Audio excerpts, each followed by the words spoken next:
Hello friends, welcome to my channel. In this video I am going to make a snake game. If you like my video, please like, subscribe and share.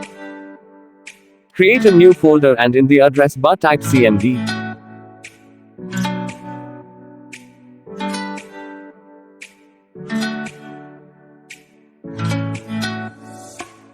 In command prompt type code dot.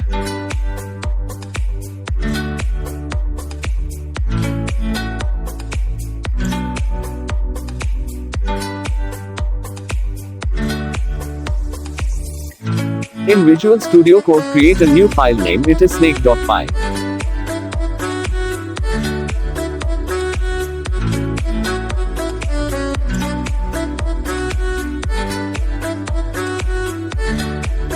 To make the game we need to import some modules.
So in this video up to this. In the next video we will be continuing. Thank you so much for watching.